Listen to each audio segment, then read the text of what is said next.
All right, guys, next up on the show, let's take a look at a breakout player for every single NFL team. We'll go division by division, one qualifier, no rookies. No rookies. You can't break out if it's your first year. So we'll spend a little more time on some than others, but every NFL team up for you. Interact in the comments, and of course, hit us up on Twitter as well. AFC East, Josh Allen for the Buffalo Bills. Who else are we going to go with? Yeah, I don't really know who else you possibly could go with. He's looked really it solid better in the be Josh preseason. Allen.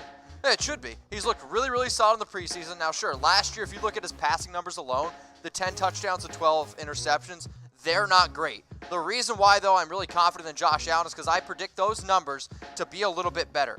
Also, the rushing aspect of Josh Allen's game was incredible last year, right? 600 rushing yards, 8 touchdowns. The dude was averaging over 50 rushing yards per game, Tom. Josh Allen, my breakout for the Buffalo Bills. I got Minkah Fitzpatrick here for the Miami Dolphins. I like him a lot. He is going to be a focal point of that defense going forward.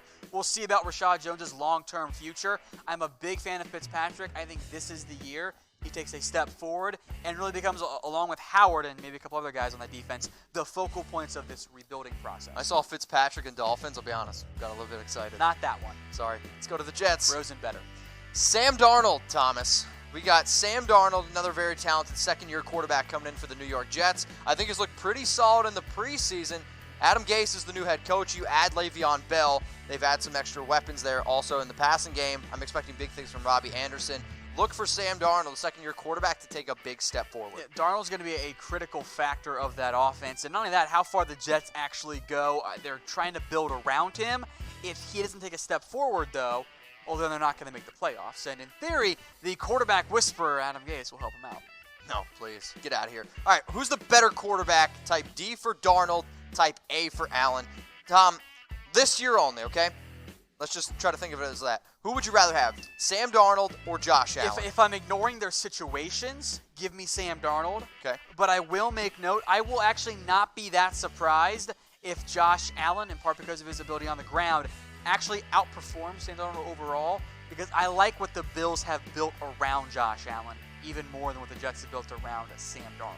Just got a word in my ear that we got right now 52% of the votes are for Josh Allen. So if you want Darnold's numbers up higher, type D, or Josh Allen's type A. Last player, probably the team that's going to win this division.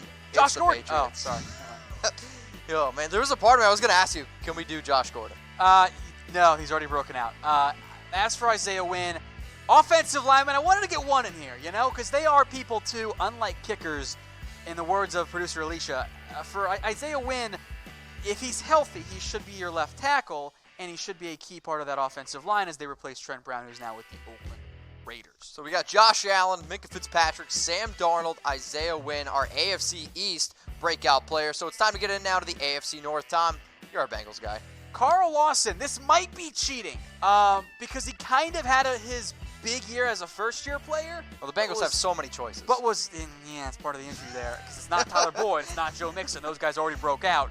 It's none of the linebackers. It's not William Jackson. He already broke out. So I went with Lawson. I thought about Sam Hubbard here. If Lawson's healthy, he could approach double-digit sacks. He kind of did that in his first year. He's good.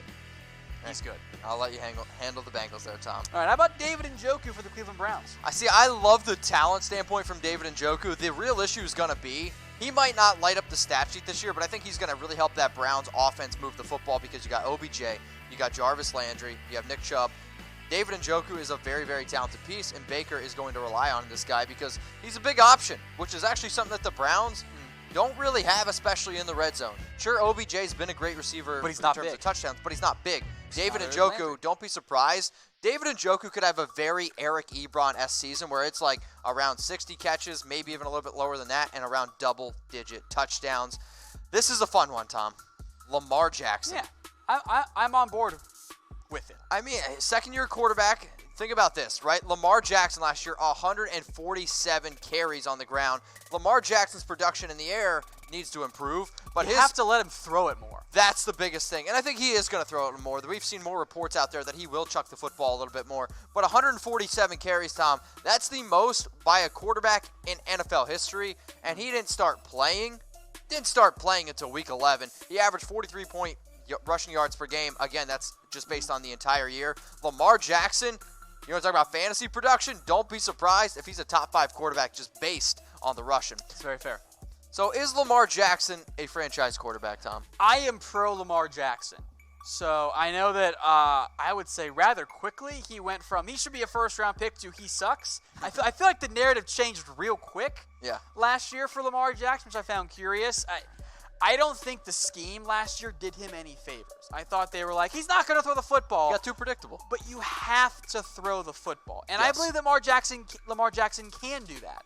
So I am excited for him. Even in that bad game against the Chargers, they opened up the playbook later on in the fourth quarter, and he had success. Yep. So I believe that, yes, he will be a franchise quarterback, even though he's not going to be a Tom Brady type. He's not going to be a top 5 guy, but I think he can be top 15. I think it's a big reason, though, why they went out and got Hollywood Brown, just to be able to stretch out that field so defenses can't lock in on Lamar Jackson. So why for yes and for no? AFC North breakout players. We got Carl Lawson of the Bengals, David Njoku of the Browns, Lamar Jackson of the Ravens, and then that means we got James Washington for the Pittsburgh Steelers. No more Antonio Brown. Maybe it's Dante Moncrief as the number 2. Yeah. But I don't believe in Dante Moncrief. I like James frankly, Washington. I never will. And Washington had a good preseason game. I think he fits the mold of what they want as that deep threat. Big Ben loves to throw it deep downfield, and Washington, that fits his role very well. I mean, he's going to get opportunity too, right? I mean, the Steelers last year, Big Ben led the NFL with over 5,000 passing yards. So James Washington, even in that one preseason game, he had 4 catches, 84 yards,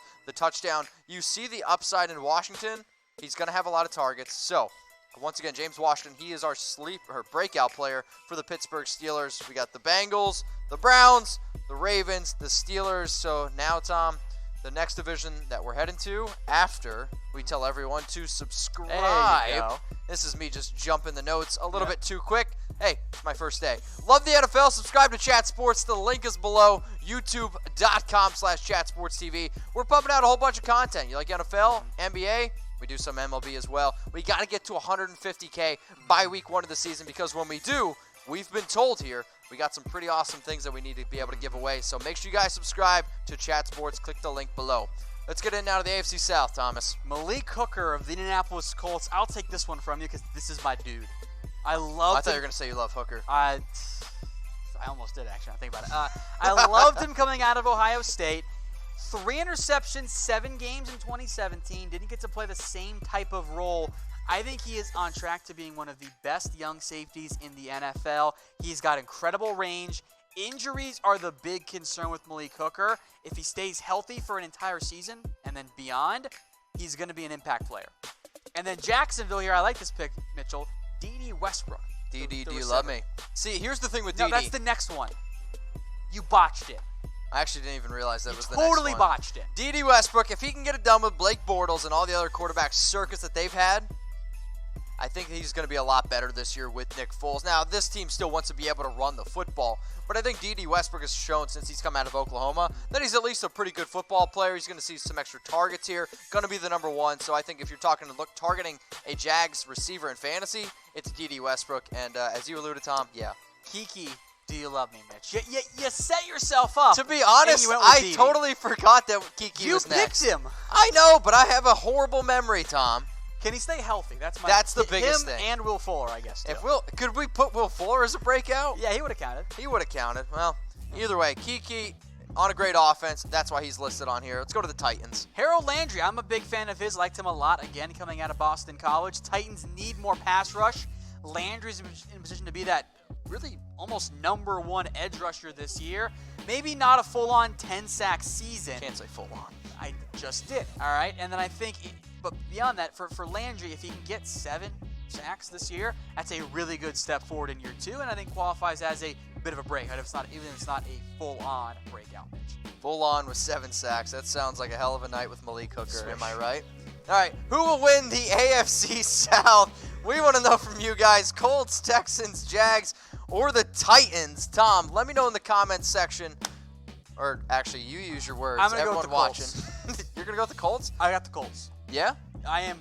That assumes Andrew Luck plays 13-plus games. I say, we got to read the fine print there. Yeah, fine print. Luck plays. If Andrew Luck plays all 16 games, I'm also going to go with the Colts. If he doesn't, I'll take the Texans. But if you want a sneaky pick to make some serious cash on my bookie, I actually would put the Jags. So think about this. The Jags just 2 years ago were a team that probably should have went to the Super Bowl. So I want to see in the comments section, I'm seeing a lot of Colts. Somebody said the Steelers. I'll take the no there, but I'm seeing mainly Colts and the Texans. Who's going to win the AFC South? Let's go to the AFC West. Take it. Josie Jewell. Yep. Pretty easy. Did you not trust the pronunciation? Well, no, I was like, I'll let you go since you're leading this one. Yeah. No, I like Josie Jewell. I think he has a step forward this year. Denver needs better linebacker play. They drafted Jewell fairly early. I think this is the year he steps up. The Chargers, meanwhile, Mike Williams, with Keenan Allen a bit banged up, and you saw the touchdowns last year, can he have more success in just overall yards? Yeah, I think that he's going to be able to. I think the other thing you need to look at, if there's no more Melvin Gordon, that's a lot of yards in the rushing game plus in the receiving game. Mike Williams, sure, he's going to have to, I think, share some of that with Hunter Henry, who's back this season. But Williams is a talented receiver out of Clemson, and I really can't wait to see what he can do this year. About another Williams, Damian Williams of the Chiefs, Mitch, the obvious one. See, this is the thing. If Williams can play 14 games, he's going to be great. Whoever you put, you got a Andy Reid running back on a great offense. They're going to be solid. My only thing that scares me with Williams, he's already dealing with some hamstring injuries. That's fair. I also like Darwin Thompson a lot there out of the backfield. I guess I'll take this one. Yeah, that's all you. Let's go to the Oakland Raiders. I'm going to go with Darren Waller. I love me some Darren Waller. Yesterday on Hard Knocks, he was named the most underrated Raider on the entire team. And the other thing that I love about Waller, the dude's humble. The Madden guys, they asked him, what do you think about your 68 overall rating? He's like, I think it's fair. I need to come out and prove myself. John Gruden has called him the best kept secret in the NFL. So the Raiders, Tom, 6 wins. This is the over-under on my bookie. The Raiders at 6 wins. So type O for over or U for under. I'm curious. I'll go with over. If it had been 6.5, I would have been very concerned. But the line was 6. I think they can win 7 this year. Think they can win 7? That might be a little bit on the higher end. Let's see here. We're seeing Jeff Rodgers is going to go over. Christian goes over. Carson over. Robert Lopez is going to go under. I'm going to go over as well. I think they're a talented team. I think they're around that 8-7 win range. If they had a little bit of an easier schedule, then maybe, we could be a little bit different. So type O for over or U for under. And if you want to bet on how many games the Raiders are going to win, do this. Go to chatsports.com/mybookie. Use our promo code CHAT. NFL for 100% deposit bonus. So here's what you got to do if you want that jersey. Listen up. Sign up and deposit. Place that first bet. Okay? Sign up and deposit. Place that first bet. And then send us a screenshot at promo@chatsports.com. So if you want a Zeke, you want a Julio Jones, you want a Raiders jersey, we got a whole bunch in stock. It's chatsports.com/mybookie. Use that promo code CHATNFL. All right, moving on now to the NFC. Xavier Woods, my pick for the Dallas Cowboys. If you are a Cowboys fan, this is not a surprise. He has looked fantastic in camp. I think he has a big season. Maybe not as good as Malik Hooker, but I think he's going to solidify that free safety spot. I think he will force more turnovers this year. He's done that so far in camp and in the preseason. I'm excited about Xavier Woods this year. Meanwhile, for the Eagles, Derek Barnett, there is room for more pass rushers, a former first-round pick. I think he takes a step forward this year. I'm hoping I think that's going to be key for Philadelphia stay healthy as well. Yeah, health has always been an issue for, or at least of late has been an issue for Derek Barnett. Here's my question for you, though, Mitch.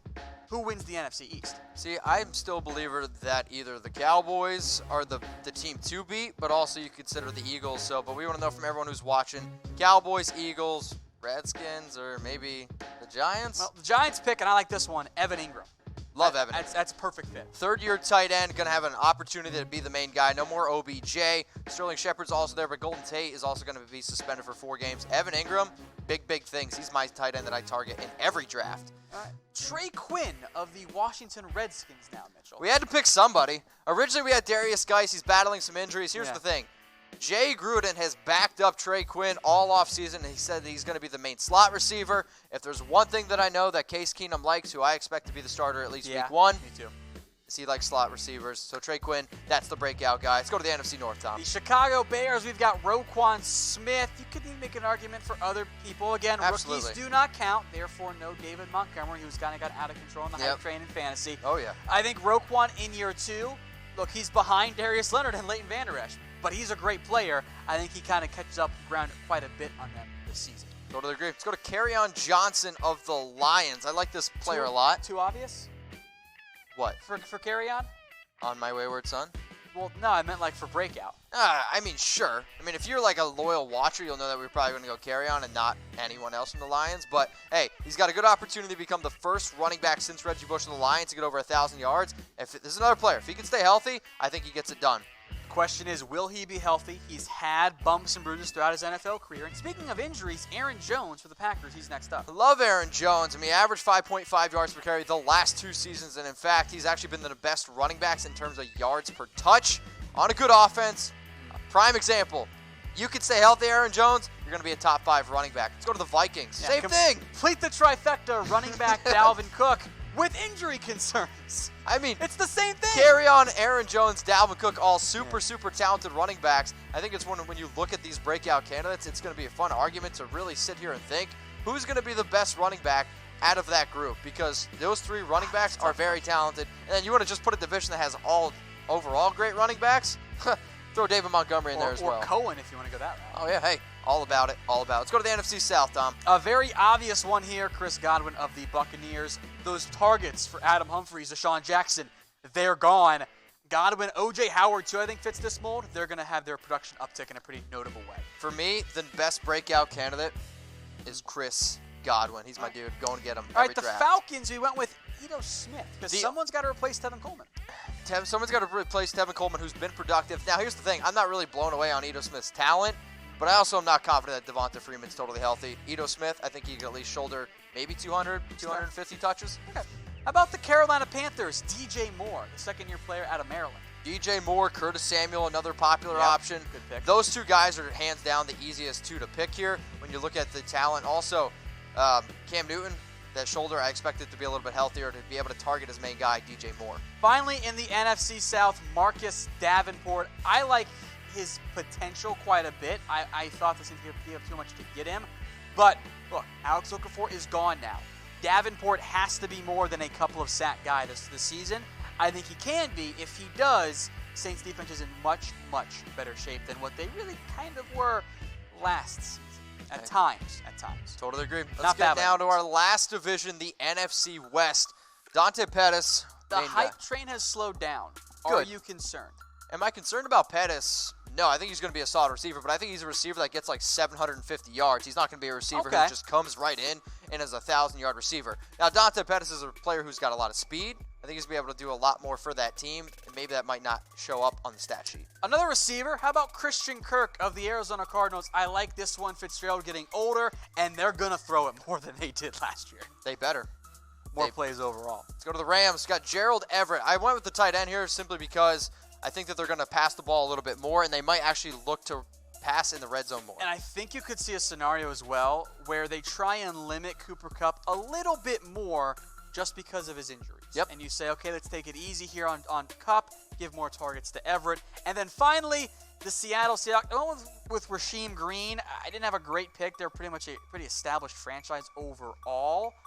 Lockett already broke out. He would have been the pick here. Yep. They need more pass rush. Hopefully, at least in theory, Rasheem Green can provide that for the Seattle Seahawks. Spent a 3rd-round pick on him. I am a little bit worried. Now, if we did not mention your pick for breakout player, let us know in the comments section. Mitch, one player that we didn't mention because we didn't want to duplicate teams. Do you have anybody in mind? Off the top of my head, Tom, honestly, I do not. Okay, I will then. I'll come prepared. Curtis Samuel, who you did kind of mention. We already mentioned Curtis Samuel. But we didn't put him on the list.